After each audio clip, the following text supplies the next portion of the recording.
Well, good morning. I'll give just a second to make sure people are getting on here. By the background and by the bells tolling, you probably know where I am. I would have to imagine. At least those of you that are familiar with Indianola. Looks like I might be doing just fine. All right, I'm going to speak up because I know I'm a little bit further from my phone than normal. But yes, I am here at Simpson College, here in Indianola, a place which we share a lot with as Indianola First United Methodist Church. Of course, we share a town, Indianola. We have shared ministry as well. We try to do things together and strengthen that relationship as often as we can. And one of the things that I'm often reminded of is that we have shared history as well.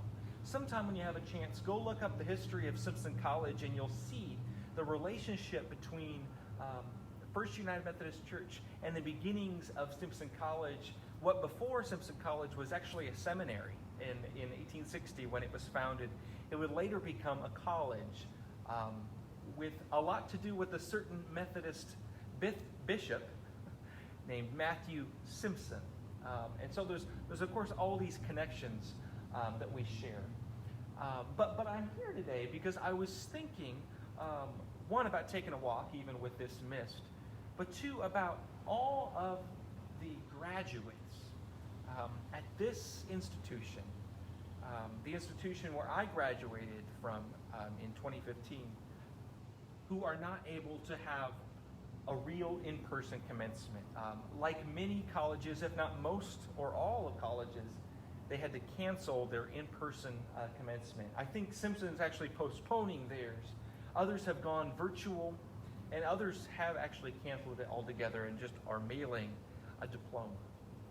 And it's gotten me thinking about what makes it so important that we gather together. And I think it has to do with ritual. There are rituals in our lives and celebrations associated with certain things that we do that mark time, that help us to mark time. Getting up on the stage, accepting that diploma, taking that picture, putting on the cap and gown, the regalia, hearing pomp and circumstance. That point in the service where the tassel is turned from one side to another. Those rituals, those things that we do, which in and of themselves may not mean all that much, but they're symbolic of something larger, and it's a way that we celebrate together. People are missing that. And we're also missing the chance, when we do these kinds of celebratory rituals, to not only ground ourselves and celebrate with people that we've done this together with, our colleagues, our classmates, as well as our families and friends who are present, but also all of the people back decades, if not centuries, who have engaged in these same acts. It's a tie that binds us and helps us to mark time together. And so I know that sometimes, especially with these virtual graduation ceremonies, which are important ways that we sort of replicate those rituals, I've heard some people say, it didn't really feel like I graduated.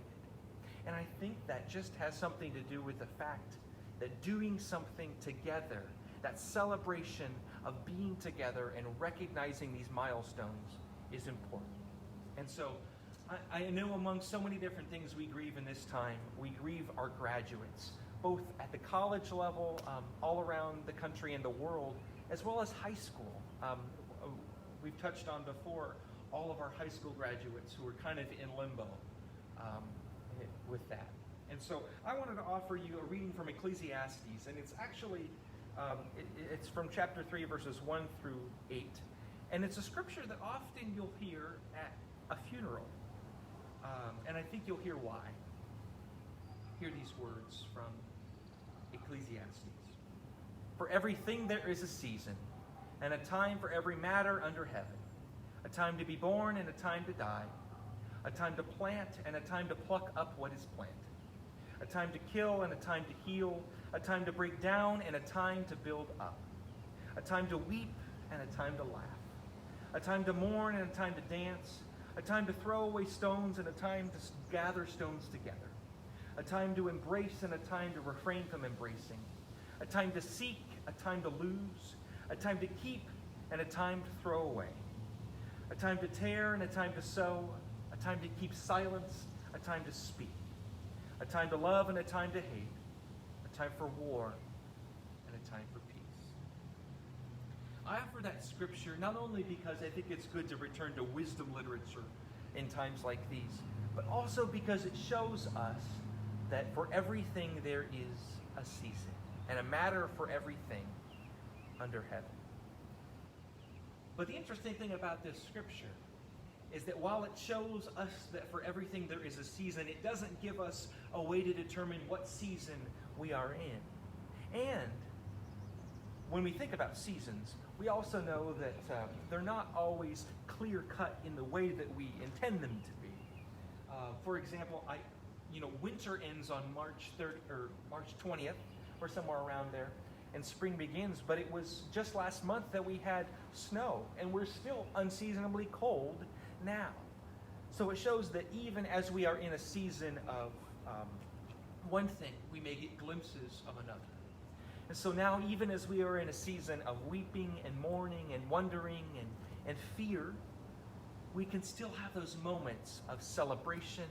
We can still have those moments of marking time and celebrating jobs well done and joy in our lives.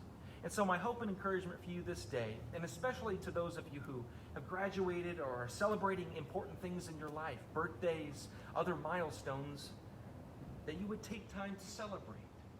Whether you do something ritualistic like a virtual commencement ceremony in your backyard, or just do something to mark that time, even as you may not be able to do it in the way you normally would. It's important.